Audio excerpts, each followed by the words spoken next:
Le football est facile, mais il est difficile. De jouer facile, mars s'annonce lourd pour le Léopard. Alors, et pourtant, la liste sera publiée à bientôt. La grande question posée par plusieurs personnes. Est-ce qu'il y aura de nouvelles figures côté RDC pour aller aider cette sélection nationale? Comment on peut se qualifier à la Coupe du Monde qui va se dérouler en juin 2026, mesdames et messieurs? Parce que ça reste c'est la rencontre que la RDC jouera le 31 mars 2026 pour voir comment arracher la qualification au mondial. Parce qu'il y a deux belles équipes d'abord qui vont s'affronter.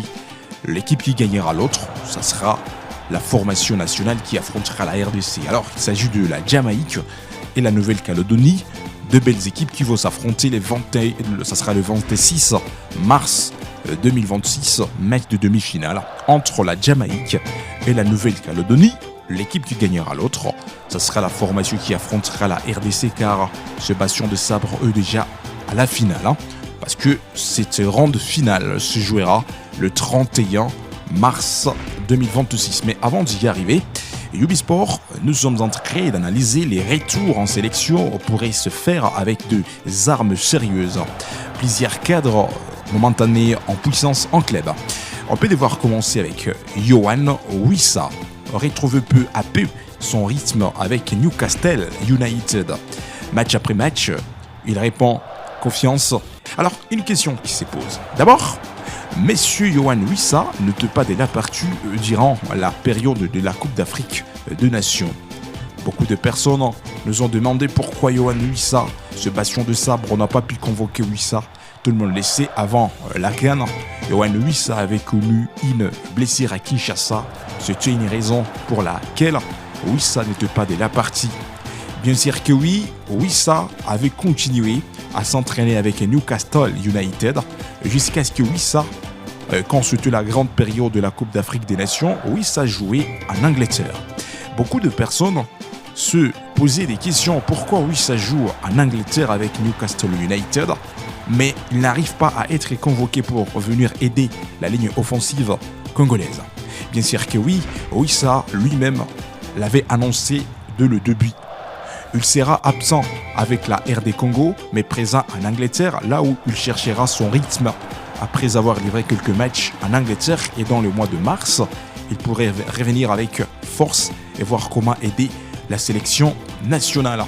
Selon l'analyse de Ubisport à l'heure actuelle, Wissa, eux, en super forme parce que jusque-là, la confiance reste absolue en Angleterre avec les clubs anglais de Newcastle United, la formation de la première division anglaise, la Prima Liga. Et on a l'espérance, le mois de mars, Yohan Wissa sera avec l'équipe nationale congolaise.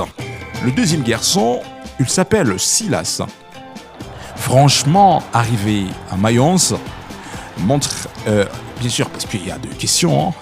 Mayence, c'est la nouvelle équipe de Silas parce qu'il y a quelques jours, il s'était engagé avec cette belle formation de la Bundesliga allemande à provenance de Stuttgart.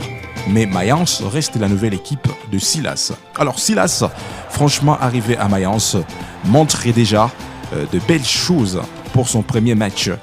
Il a eu à jouer 65 bonnes minutes de la rencontre avec une note solide et annonce un vrai retour en force. Silas, bien sûr que oui, il était absent à la grande période de la Coupe d'Afrique des Nations côté RDC, mais on a l'espérance dans le mois de mars, Silas, le véritable attaquant des pointes, pouvait arriver et aider cette sélection nationale congolaise qui passe dans une période molle obsolète car la ligne offensive de la RD Congo aujourd'hui est chaotique. Mais la présence de Silas pouvait augmenter quelque chose du positif. Autre côté, Grady Diangana est déjà performant en Liga espagnole avec Elche FC. Son retour, il a marqué un but important pour arracher un nul. Puis hier encore, il a été exceptionnel en menant son équipe à inscrire 2 buts avant la 60e bonne minute de la rencontre.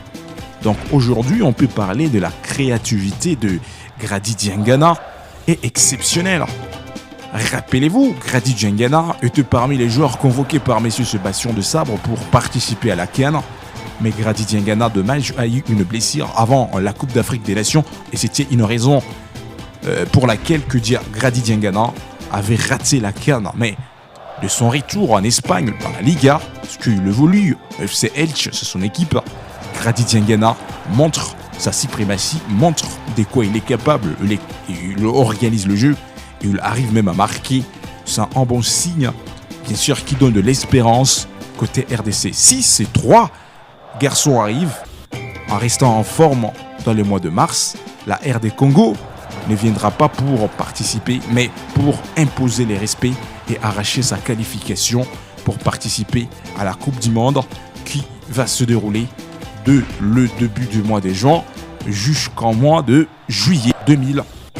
Que vos commentaires à ce qui concerne les 3 garçons congolais que Ubisport ont terminé de vous parler, Yohan Wissa, Silas et Grady Diangana, les 3 techniciens, les 3 léopards en forme à l'heure actuelle au niveau d'Europe.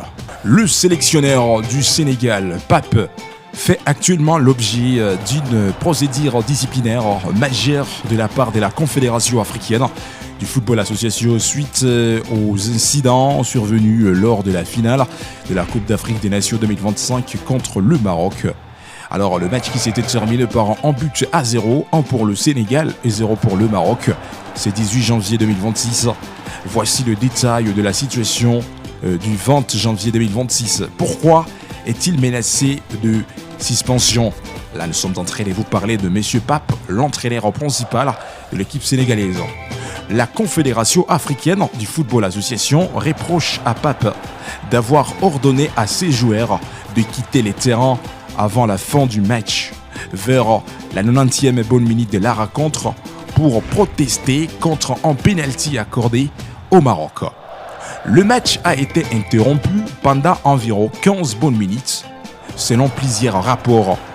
C'est l'intervention du capitaine Sadio Mané qui a finalement convaincu ses coéquipiers et les coachs de reprendre la partie. Bien que le Sénégal ait fini par remporter les trophées, la Confédération africaine et la Fédération internationale de football association, la FIFA, par la voix de Gianni Infantino, le président de la FIFA, ont fermement condamné ces comportements jugés inacceptables pour une finale continentale. Quelle est la sanction prévue pour l'entraîneur principal côté Sénégal? Le verdict officiel s'est attendu dans les prochains jours, mais les premières informations indiquent des sanctions sévères. Durée des suspensions, il risque une suspension à la de 4 à 6 matchs officiels. Une lourde amende financière devrait être infligée à la Fédération sénégalaise de football et au coach personnellement impacté sur le Mondial 2026. Si la suspension est confirmée, Pape pourrait être interdit de banc pour le début de la Coupe du Monde 2026 qui va démarrer dans le mois de juin jusqu'au mois de juillet. Ce qui serait un coup dur pour des Lions de la Teranga. La réaction de Pape après la rencontre, le coach a présenté ses esquisses publiquement. On peut vous lire quelques propos lancés par l'entraîneur principal de cette belle formation sénégalaise, la formation championne de la compétition. Je n'ai pas apprécié l'effet d'avoir demandé à mes joueurs de sortir. Je m'excuse auprès du football.